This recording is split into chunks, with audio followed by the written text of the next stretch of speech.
meringankan langkah kita untuk melaksanakan rangkaian ibadah kita. Mudah-mudahan rangkaian ibadah yang telah kita laksanakan dan yang akan kita laksanakan semuanya itu akan mendapat ganjaran dari Allah Subhanahu wa Ta'ala. Salawat dan salam mari sama-sama kita sampaikan kepada junjungan kita baginda Nabi besar Muhammad sallallahu alaihi wasallam kepada para keluarga dan sahabatnya dengan harapan kita mendapat syafaatnya di yaumil kiamah nanti. Amin ya rabbal alamin.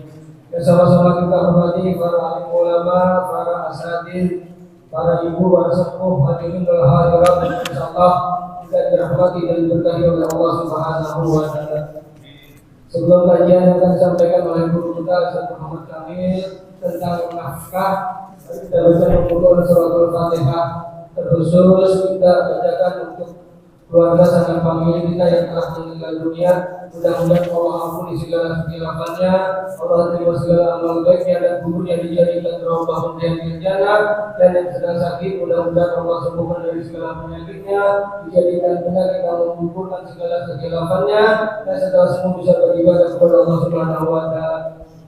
Dan kami juga mohon khusus bacakan membuka suratul Fatihah yang ikhlas untuk ayahanda kami Haji Jayadi bin Sijo. Semalam memang tensinya cukup turun drastis. Kami mengusia sudah 89 tahun. Mari kita baca membuka suratul Fatihah. Semoga Allah segala penyakitnya, Allah menjadikan penyakit menjadikan pengubur segala kesilafannya. Nasallallahu rabbal alamin yasbialahu abina alwari Haji bin Sijo. As'al yasbiahu Allahumma ya Rabbana as'aluka bil sayyidi Muhammad safi iman la yuqaddiru sahama bismillahirrahmanirrahim bismillahirrahmanirrahim bismillahirrahmanirrahim bismillahirrahmanirrahim la yadurru ma'asmi syai'in karati wa la nisma wa hawla wa la quwwata illa billahil aliyyil azim. Al-Fatihah. Bismillahirrahmanirrahim. Alhamdulillahirabbil alamin arrahmanir rahim maliki yaumiddin iyyaka na'budu wa iyyaka nasta'in ihdinas siratal mustaqim siratal ladzina an'amta 'alaihim ghairil maghdubi 'alaihim waladdallin. Ighfir lana wa liwalidayna amin.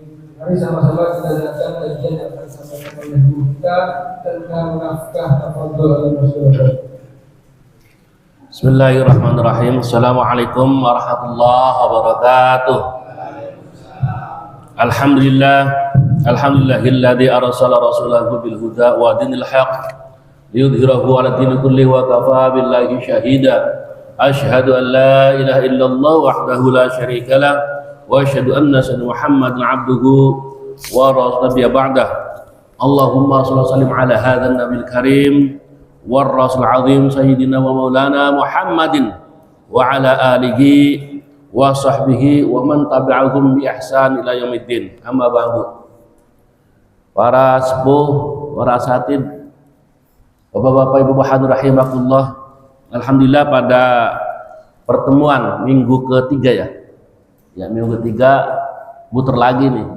Jadi mestinya jadwal minggu pertama muter ganti minggu kedua. Jadi ini minggu ketiga. Pertemuan ini kita mengkaji tentang fikih. Tapi sebelum materi ini, saya memberikan sedikit penjelasan terkait kajian beberapa ini ada pertemuan terkait dengan ya hijrah, kemudian Asyura, Muharram, Asyura ya. Ya, kalau kita ini hanya meluruskan sejarah, tapi semangat hijrah terus harus dibangun. Hijrah Nabi Sallallahu Alaihi Wasallam itu kan pernah saya juga sudah sampaikan ya. Memang hijrah Nabi itu dilaksanakan pada bulan sampai di Madinah itu bulan Maulid ya. Jadi Nabi itu dalam 3 peristiwa, Nabi dilahirkan, Nabi hijrah, dan Nabi wafat itu tanggal 12 Rabiul Awal. Kemudian peristiwa Asyura ini ya, Asyura banyak peristiwa-peristiwa. Kalau semalam kalau nggak salah baru 2 ya. Nabi Adam diterima taubatnya dengan Nabi Ibrahim. Ya narukuni barda wa salamun ala Ibrahim. Ya kalau rentetannya kan Nabi Adam diterima taubatnya dengan doa Rabbana dhalamna anfusana illam taghfir lana wa tarhamna lanakunal khasirin. Berikutnya itu rentetan sejarahnya ketika Asyura itu Nabi Nuh itu ya, Nabi Nuh yang anaknya Kan'an itu kan mendapatkan azab gitu ya, banjir besar gitu, kemudian ya diselamatkan oleh Allah pada tanggal 10 Muharram Asyura.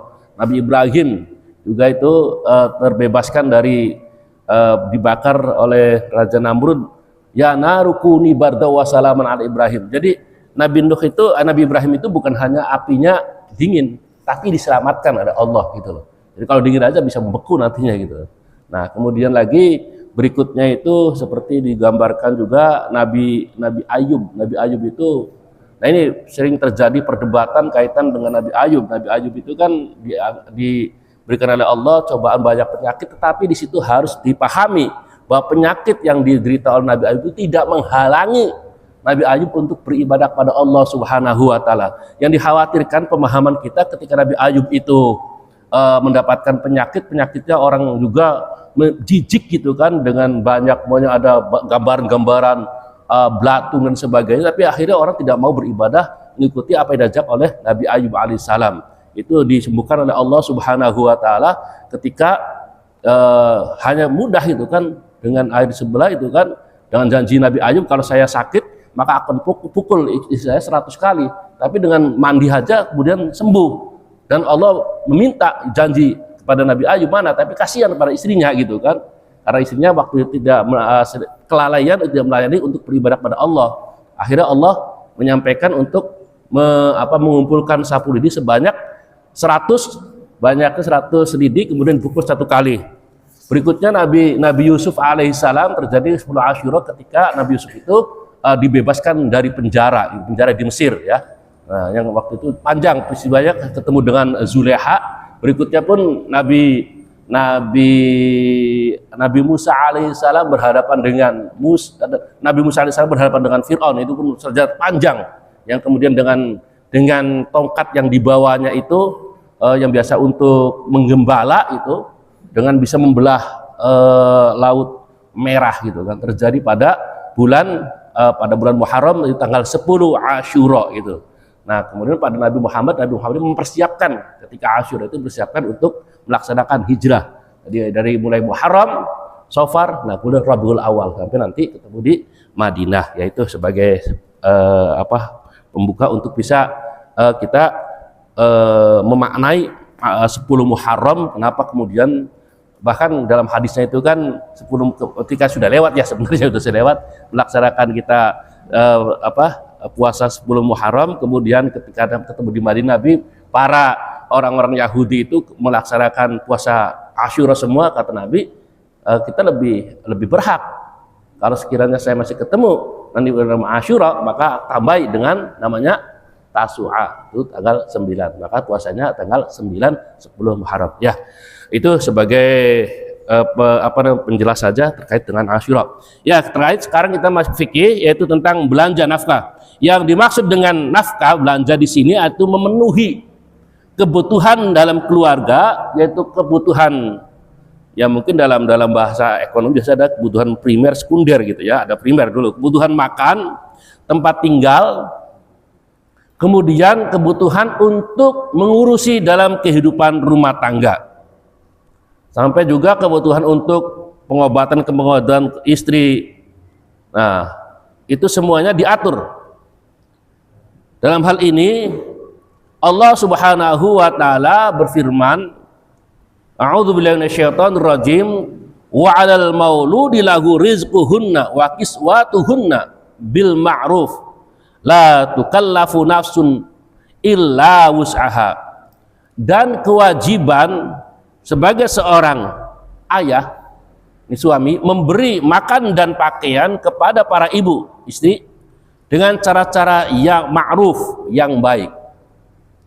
Seseorang tidak dibebani melainkan menurut kadar kesanggupannya. Rizki yang dimaksud dalam ayat ini adalah memberikan kebutuhan, tanggung jawab seorang suami pada keluarga dengan cara secukupnya, kemampuannya. Maka disanakan la tukallafu nafsun illa wusaha, yaitu menurut kesanggupannya.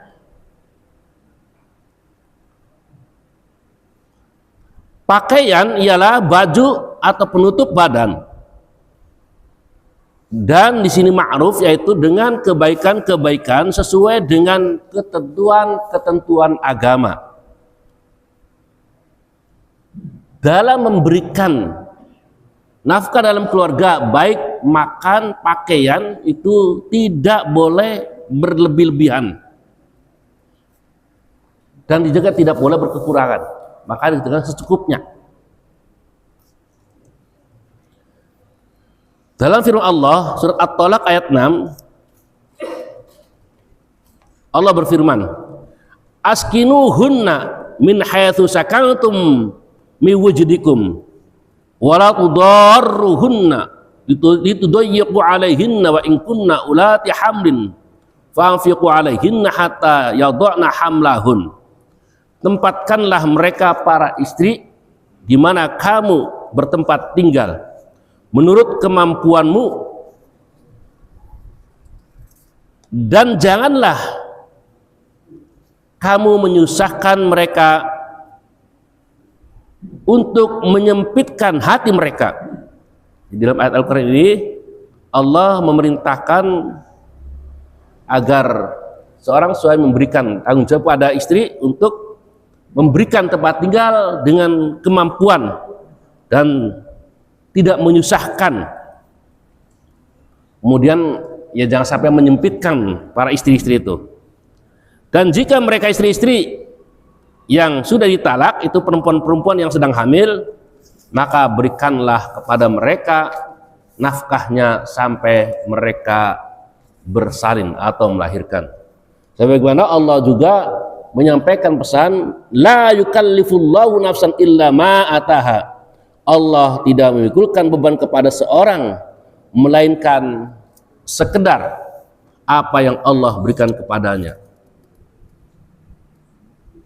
Adapun wajibnya menurut sunnah, yang tadi beberapa ayat Al-Quran, kewajiban memberikan nafkah kepada keluarga, yang ini menurut hadis Rasulullah SAW, bahwa Rasulullah sewaktu haji terakhir, haji perpisahan, haji wada, beliau bersabda, hendaklah kau bertakwa kepada Allah di dalam urusan perempuan, karena sesungguhnya kamu telah mengambil mereka dengan kalimat Allah, kamu telah menghalalkan kemaluan, kehormatan mereka dengan kalimat Allah. Wajib bagi mereka istri-istri untuk tidak memasukkan ke dalam rumahmu orang yang tidak kamu sukai. Ini kan etika dalam keluarga. Jangan sampai nanti ada prasangka-prasangka ketika seorang istri ditinggalkan di rumah kemudian menerima orang. Nah itu sudah hadis Nabi mengingatkan seperti ini gitu. Jika mereka mendengar yang tersebut, jika mereka melanggar hal tersebut, pukullah mereka, tapi jangan sampai melukainya. Mereka berhak mendapatkan belanja dari kamu dan pakaian dengan cara-cara yang ma'ruf. Kemudian dari Aisyah radhiyallahu anha menyampaikan bahwa Hindun binti Utbah pernah bertanya kepada Rasulullah SAW, wahai Rasulullah, sesungguhnya Abu Sufyan adalah seorang yang kikir. Jadi ini Aisyah itu mendengar seorang istrinya Abu Sufyan menyampaikan kepada Rasulullah, yaitu namanya Hindun bin Utbah, menyampaikan kepada Rasulullah, suaminya itu pelit gitu. Bagaimana katanya? Kata istrinya, ia tidak mau memberi nafkah kepadaku dan untuk anak-anakku. Ya kadang ada yang terjadi begitu gitu loh. Bukan pada hanya masa Rasulullah, sekarang juga ada gitu loh. Ya, biasanya malahan istri atau anak-anaknya itu ya tidak diperhatikan. Nah kemudian kata Hindun bin Utbah binti Utbah, sehingga aku itu mesti mengambil daripadanya tanpa sepengetahuannya. Jadi istrinya itu ya ada gitu ya, ada uang apa gitu kan, akhirnya ngambil gitu. Kalau bahasa tidak bagusnya itu ya mencuri, tapi mencuri punya suaminya gitu loh. Kemudian menyampaikan kepada Rasulullah, maka Rasulullah bersabda, ya udah ambillah apa yang untuk mencukupi bagimu dan anak-anakmu dengan cara-cara yang baik. Jadi dengan cara-cara yang dipertanggungjawabkan. Emang dalam beberapa minggu ini ya lagi viral tuh ceramah siapa? Ustadz Ucu ya, Ucu Cahyadi siapa ya? Yang dari Medan itu loh, bahasa Medan. Ada Pak Haji Ali, ada mana Pak Haji Ali? Itu yang saya suka dengan bahasa Medannya itu gitu loh ya. Ya kan gitu, bertanya pada ibu-ibu bagaimana kan gitu tugas seorang suami gitu, bahwa yang mencari rezeki, memberikan nafkah gitu kan, mencuci pakaian, memasak, itu adalah terus lagi apa? Itu adalah pekerjaan suami. Wah, ibunya prok tuh kan. Akhirnya apa? Bahwa kita ketahui bahwa tugasnya seorang istri itu dua. Satu itu mengabdi kepada Allah Subhanahu wa taala, yang kedua berbakti kepada suami. Jadi kalau suami itu minta dimasakkan gitu ya, harus masak gitu kan. Kalau suami minta itu mencuci pakaian, harus mencuci gitu. Jadi begitu gitu loh. Ya, jadi intinya yaitu harus ada di dalam hubungan keluarga, dalam rumah tangga itu harus mengetahui hak dan kewajiban antara suami dan istri. Kemudian ada dari Muawiyah bin Al-Qusyari, ia berkata, saya bertanya kepada Rasulullah, wahai Rasulullah, apakah hak seorang istri dari kami kepada suaminya? Kemudian kata Rasulullah, sabdanya, engkau memberi makan kepadanya apa yang engkau makan. Nah itu. Jadi di sini Rasulullah mengingatkan hak seorang istri dari suaminya, yaitu engkau memberi makan kepadanya apa yang engkau makan. Jadi jangan sampai ada perbedaan gitu loh. Jadi perbedaan itu umpamanya suaminya makannya di luar gitu ya, makannya umpamanya itu sop iga gitu kan, sop iga terus atau apa gitu. Di rumahnya dikasihnya ya mungkin ikan asin atau apa, itu nggak boleh gitu loh. Digambar Rasulullah, ya apa yang dimakan oleh kamu ya sama gitu kan, berikan makan kepada istrimu sama gitu kan. Nah, begitupun kalau yang kamu pakai itu pakaian, sebagaimana berikan pakaian kepada istri kamu itu sebagaimana kamu ya pakai gitu loh. Jadi bukan main ketika di luar itu pakaiannya beda, kemudian dalam beda lagi, atau juga diberikan kepada istri beda lagi, harus sama gitu. Dengan yang maksudnya itu sama itu apa? Berarti di sini adalah harga yang sama, tidak boleh ada perbedaan-perbedaan. Kemudian untuk bisa dalam hal etika dalam keluarga, janganlah engkau itu pukul mukanya, janganlah engkau menjelekkannya. Beberapa tahun saya masih ingat gitu ya masih di benak saya itu sering dulu waktu saya masih SD itu dalam kehidupan rumah tangga saya di kampung itu masih banyak itu orang suami istri itu berantem gitu loh. Sampai mungkin kalau sekarang sudah ada undang-undang KDRT gitu ya, baik laki-laki atau perempuan yang melakukan tindakan kekerasan itu bisa diadukan melakukan tindakan kriminal gitu kan. Makanya sekarang itu sudah diminimalisir gitu kan, karena ada seperti di kepolisian juga menerima pengaduan untuk persoalan-persoalan dalam keluarga dan kekerasan pada anak gitu, seperti itu. Jadi diminimalisir gitu. Kalau dulu tuh, tapi sekarang juga masih ada gitu ya. Ya bukan hanya suami, istri juga sama gitu kan. Kalau dalam kondisi mungkin lagi marah tinggi dan sebagainya itu melakukan tindakan-tindakan kekerasan. Padahal Nabi sudah mengajarinya gitu kan. Janganlah engkau itu pukul mukanya. Ini kan menunjukkan secara umum gitu, tidak boleh melakukan kekerasan gitu loh. Kemudian janganlah engkau juga menjelekkannya gitu loh. Nah, ini hati-hati ini. Karena sering itu ya, terjadi gitu kan, karena persoalan-persoalan keluarga gitu. Apalagi kalau kita ngikut lagi awal gitu, dikatakan dalam Al-Quran itu Allah mengatakan hunna libasul lakum wa antum libasul lahunna. Hunna libasul lakum, istri-istrimu itu adalah pakaianmu gitu. Nah, kemudian kamu juga itulah pakaian istri kamu. Hunna libasul lakum wa antum libasul lahunna. Jadi yang namanya pakaian itu untuk menutup apa itu, Bapak Ibu? Untuk menutup aurat. Gitu. Pautip itu pakaian. Kalau ada pakaian yang bolong, nyaman nggak itu? Enggak nyaman gitu kan, begitu filosofinya begitu. Nah ini kalau sekiranya itu dalam keluarga ibu gitu ya, kemudian ada hal-hal yang dalam kehidupan rumah tangga, suami juga kemudian menyampaikan ibu nih suaminya begini-begini, itu nggak nyaman, sama gitu. Makanya tidak boleh gitu menyampaikan hal-hal yang terkait persoalan keluarga, kemudian itu sampai apalagi sekarang ini kan, sekarang itu media sosial itu jor-jor banget gitu kan, sampai saya juga sering kadang-kadang itu loh, ada seorang itu kemudian sharing di media sosial, itu tidak baik gitu.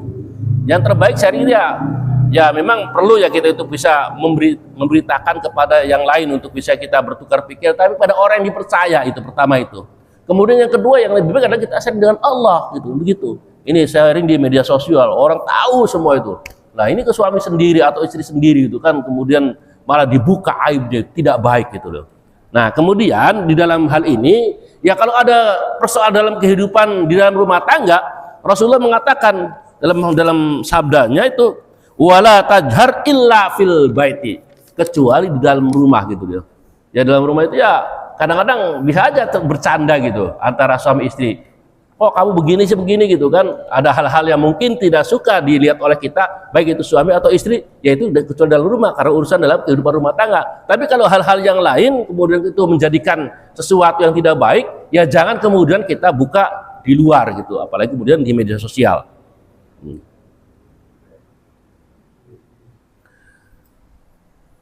Ijma ulama sepakat,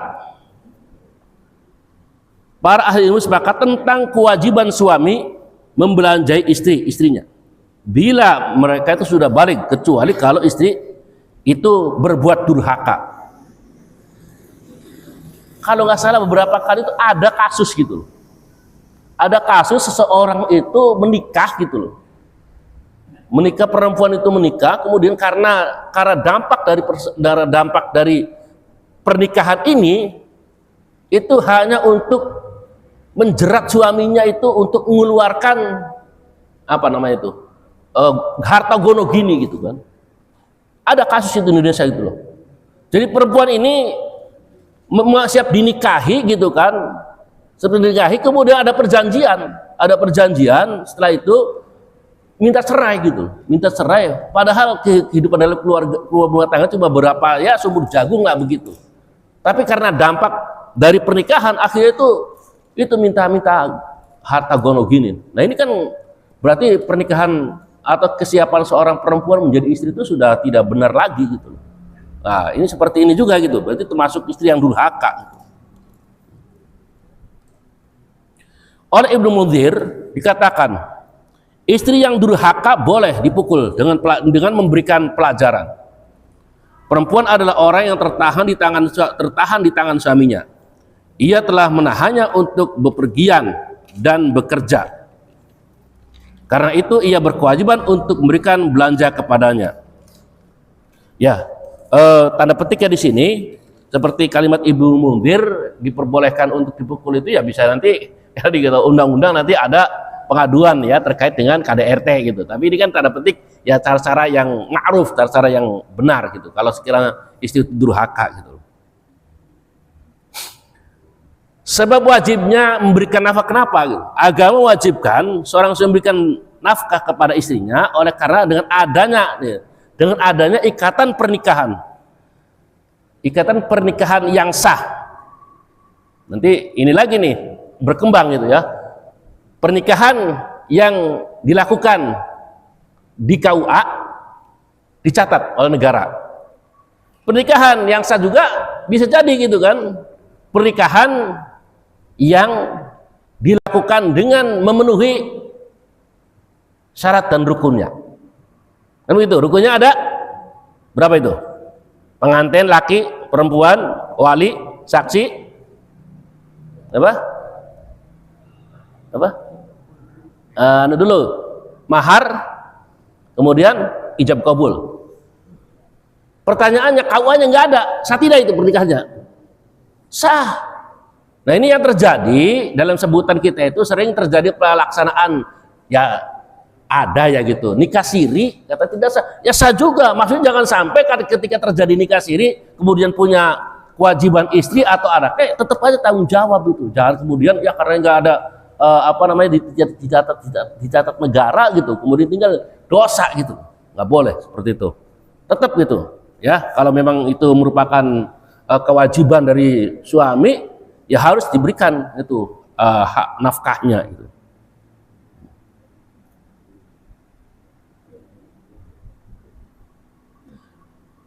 Bahasanya juga apa? Karena ia berhak menikmatinya secara terus-menerus. Istri wajib taat kepada suami, tinggal di rumahnya, mengatur rumah tangganya, memelihara dan mendidik anak-anaknya.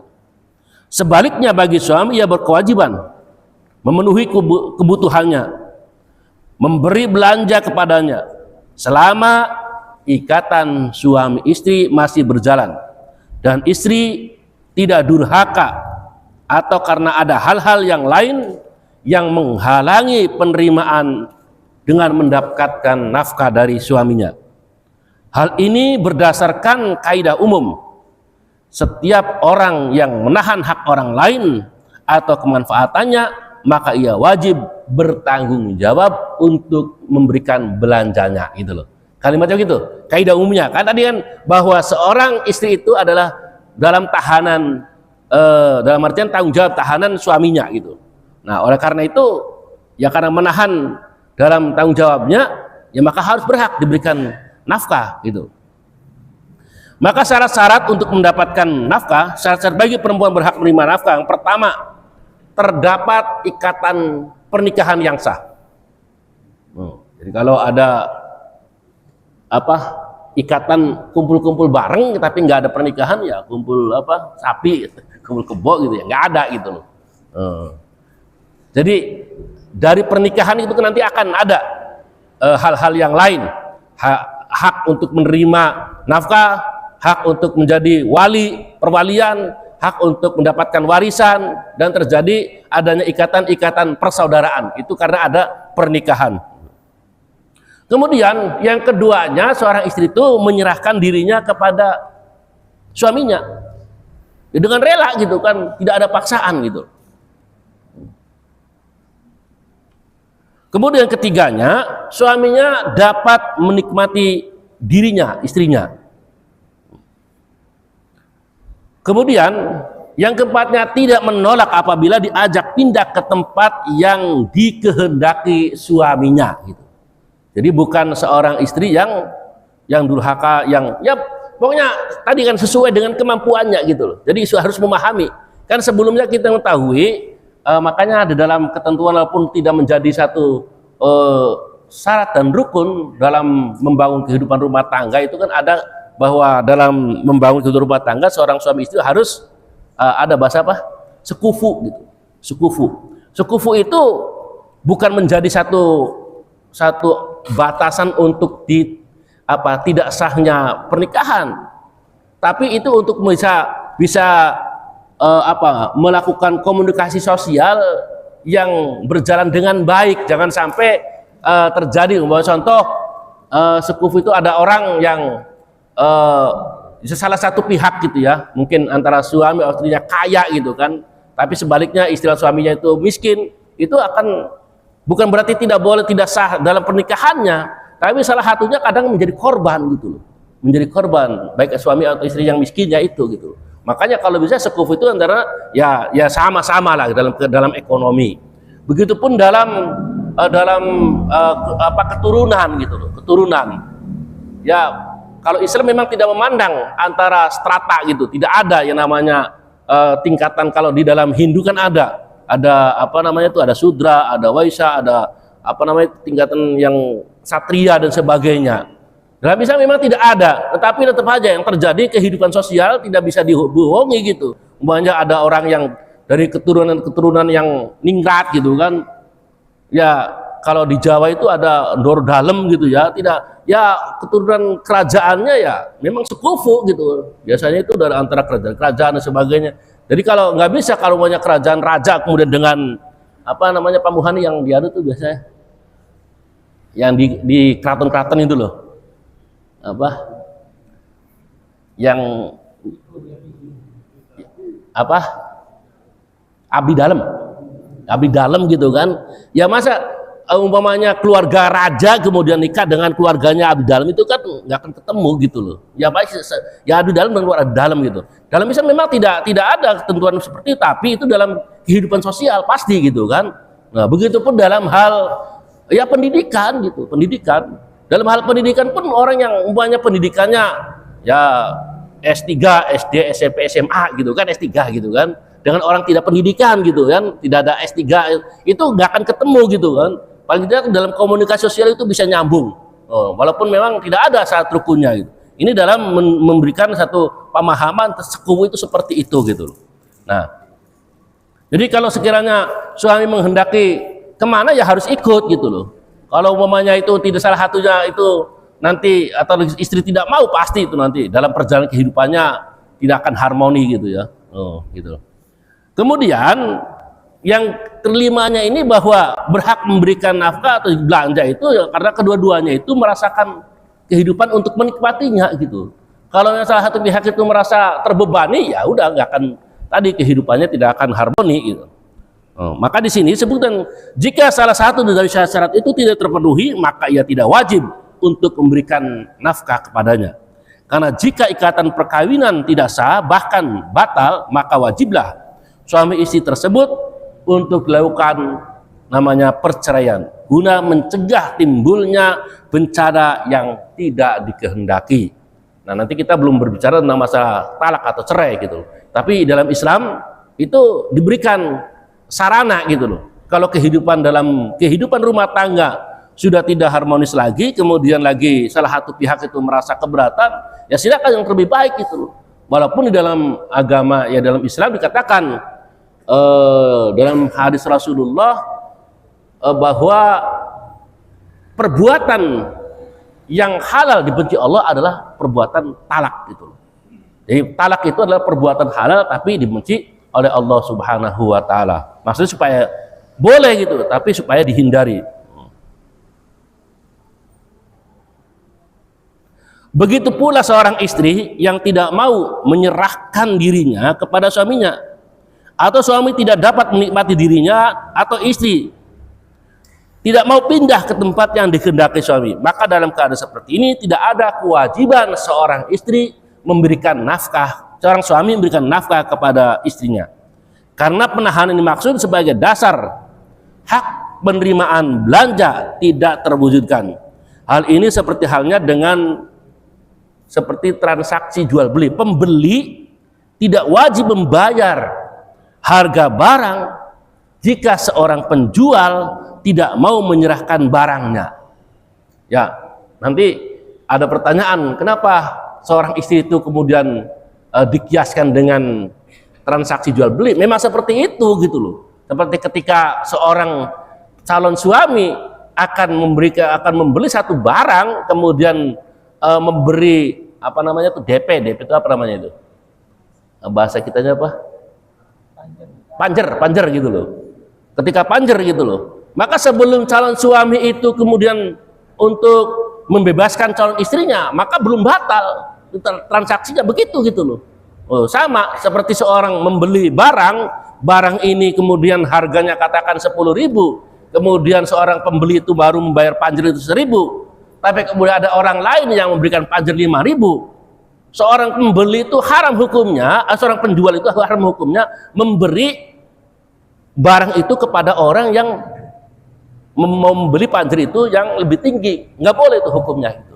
Sama seorang perempuan kalau ada orang yang melamar, mengkhitbah gitu loh, datang, tiba-tiba sudah diterima gitu. Tiba-tiba ada orang laki-laki yang lebih lagi lebih kaya, lebih jabatannya, lebih apa. Wah, ini aja yang hebat gitu kan. Nah, sebelum ada apa namanya tuh pembatalan dari yang pertama, tidak boleh menerima lagi orang yang datang berikutnya. Tapi kenyataannya apa di Indonesia ini? Banyak begitu itu. Padahal itu sudah melakukan perbuatan haram gitu loh, nggak boleh dalam Islam itu. Nah, itu gambarannya, seorang menjual hanya mau menyerahkan barangnya di satu tempat tertentu dan tidak mau untuk tempat lain.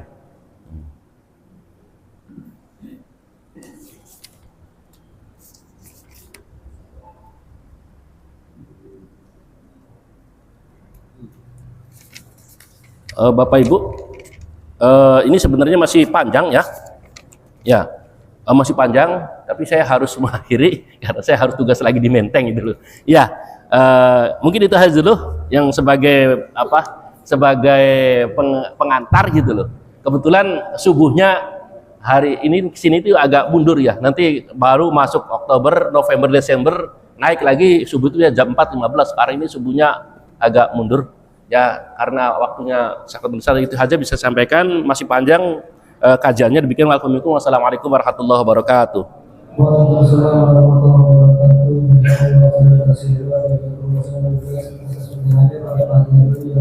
Tentang kewajiban memberikan nafkah antara lain memberikan makan, minum, tempat tinggal yang sesuai dengan kecukupan. Masih ada 5 menit. Tapi memang yang untuk digariskan yaitu adalah hal yang lumayan betul saja. Ya. Ya, ibadah 10 lima filati halal dan ibadah itu pertolongan.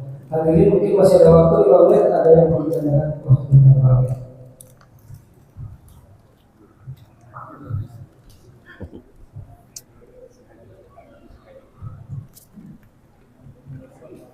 Assalamualaikum warahmatullahi wabarakatuh. Waalaikumsalam warahmatullahi wabarakatuh. Berkaitan dengan nafkah ini Ustaz ya, untuk hari ini kan umum terjadi suami istri bekerja, itu dari dulu saya berpandang dari ada kondisi-kondisi tertentu di tengah perjalanan ya, suami kena PHK, suami dipaksa mundur dan lain sebagainya.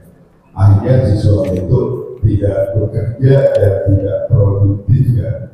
Kemudian bagaimana untuk mengatasi hidupnya? Akhirnya ya bukan mengandalkan ya, akhirnya dapat nafkah dari istri yang saat itu masih bekerja. Dan kondisi kayak begini kan sering terjadi dan banyak terjadi di lingkungan kita. Apakah pada kondisi seperti itu suami tetap berdosa karena saat itu tidak mampu memberikan nafkah kepada keluarganya? Itu saja Pak. Terima kasih. Assalamualaikum warahmatullahi wabarakatuh.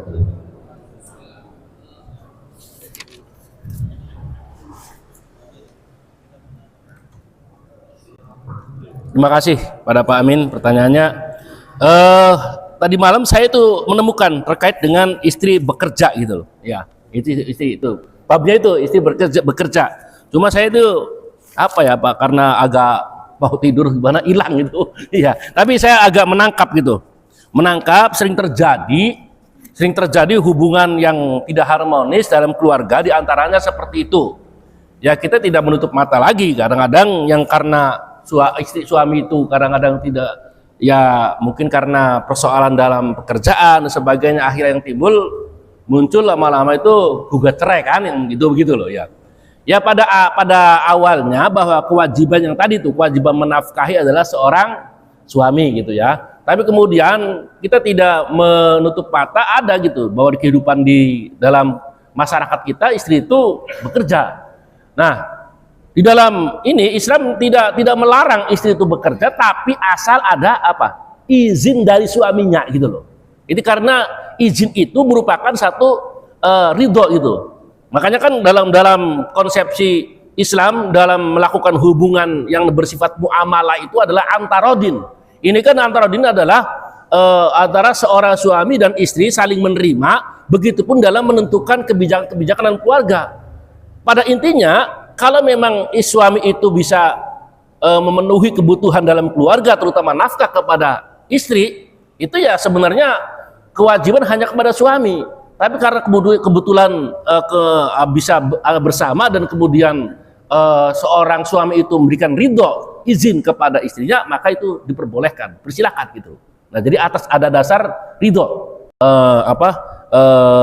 izin dari suaminya itu. Nah, kemudian pada perkembangan berikutnya gitu, kalau sekiranya yang menjadi muncul ini kan yang sering terjadi itu posisi istri kadang-kadang dari segi ekonomi kemudian naik gitu loh. Kemudian lagi dari sisi sosial gitu ya. Kadang-kadang istri juga dari jabatan apa gitu loh. Ya karena jabatan sosial itu naik, kadang-kadang ini ya itu perlu anu juga Pak Amin, perlu apa namanya itu? Perlu ada pencerahan ya kepada istri. Kalau kadang-kadang yang sudah begitu tuh bukan tertutup tapi arahkan gitu kepada ya untuk bisa mengaji, untuk bisa memberikan pencerahan tentang kewajiban hak suami istri gitu loh. Jangan sampai ketika mereka itu secara ekonomi kemudian si istri ini sudah naik, kemudian jabatan naik, tapi mereka ini ya istri itu tidak mengetahui lagi secara apa namanya kewajiban atau hak dasarnya bahwa di dalam kehidupan rumah tangga itu yang menjadi kepala rumah tangga suaminya gitu.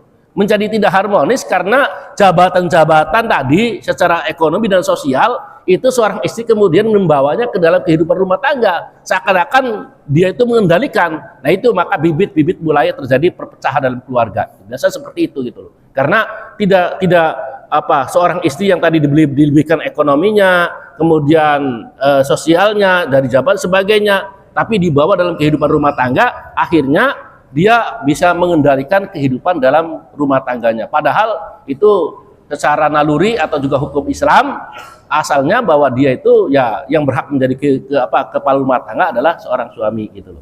Paham itu. Jadi perlu juga itu kan pemahaman kita boleh-boleh saja silakan, tapi ketika masuk ke dalam kehidupan rumah tangga, kalaupun mereka punya jabatan apa, kembali lagi statusnya harus sebagai istri gitu. Tetap yang menjadi kepala rumah tangga adalah suami gitu. Hah? Apa? Ya diusahakan. Itu kan Allah ya kalau kita nanti kembali lagi dalam filosofi kehidupan makhluk Allah gitu kan.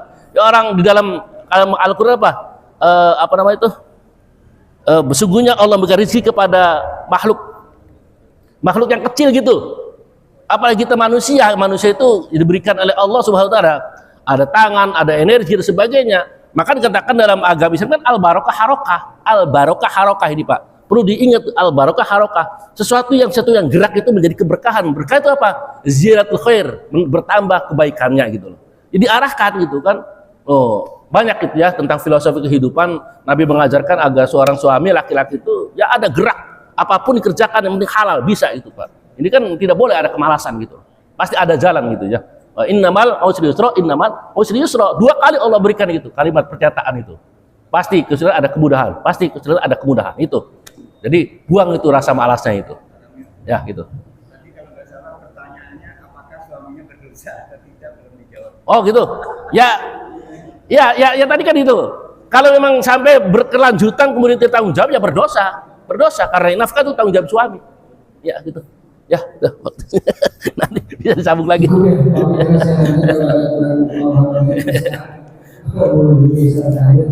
Hadirin dan hadirat mungkin kita sampai di sini mari kita bacakan dan alhamdulillahirabbil alamin subhanallahumma wa bihamdika asyhadu an la ilaha illa anta astaghfiruka wa atubu ilaik.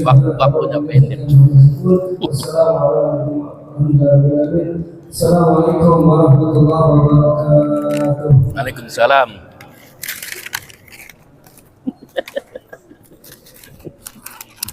Ya. Syukran Pak. Ya. Harus tegas. Apa? Oh itu kan ilmu juga. Sharing itu, sharing. Sharing Ya. apa aja kan